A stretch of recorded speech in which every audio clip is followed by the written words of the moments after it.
DVD ou en VOD, ou de perdre 2 heures que vous pourrez rattraper. Écoutez donc la vie toujours bien pimentée de Jean-Michel Cinéma, le roi du résumé. Un peu marré.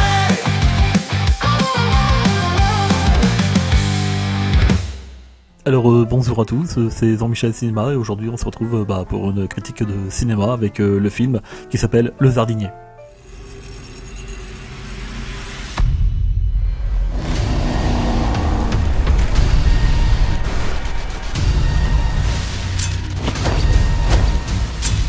La liste est prête.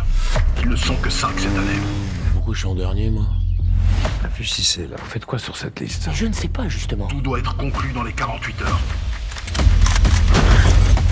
Esmeralda, tu me réunis tous les invités. Quasimodo. Si vous organisez un bel incendie, un truc du genre Notre-Dame. Pas bête, hein. Le monstre a de l'esprit.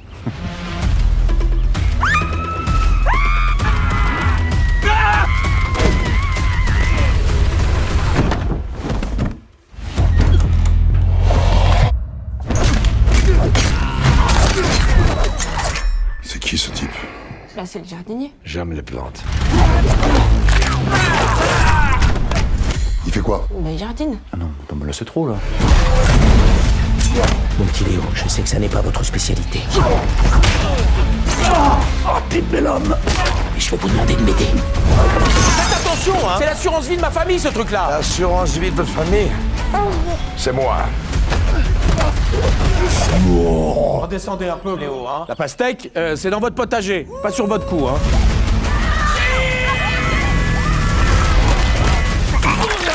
Je ne vous comprends pas. Ça doit être un truc de jardinier, je sais pas.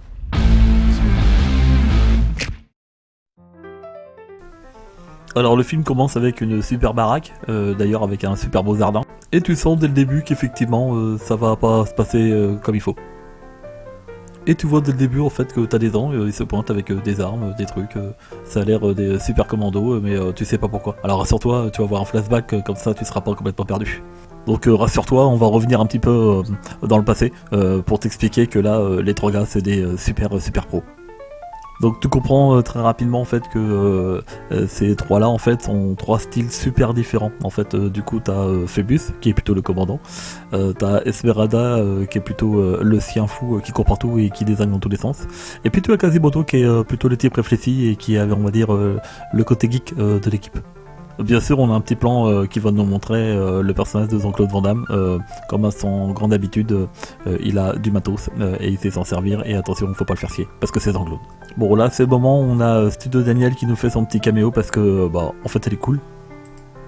Bon, à ce moment-là, Michael Youn apprend l'incroyable nouvelle que des collègues à lui se font dézinguer. On comprend en fait que c'est les noms qui sont sur la fameuse liste. Et du coup, Michael Youn, il est dans la merde parce que il est le dernier sur la liste. Après, là on fait le raccord, tac tac boum boum, invasion, attention, les mecs ils arrivent et ils désinguent tout le monde. Alors c'est du tranquillisant, hein, pour l'instant ils tuent personne, pour l'instant.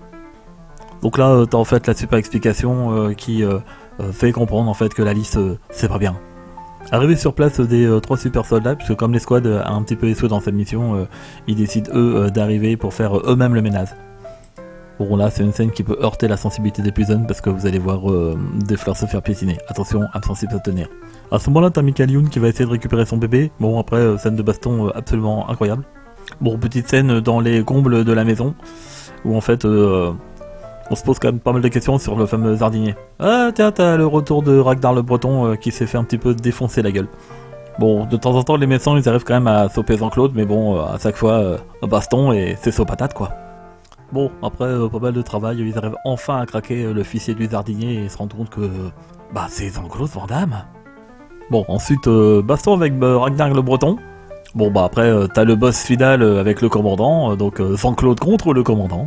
Mais retournement de situation puisque le soldat, lui, en revanche, il est aussi fidèle à ses valeurs, donc du coup, retournement de situation, et hop. Après, t'as Jean-Claude qui en a plein le cul.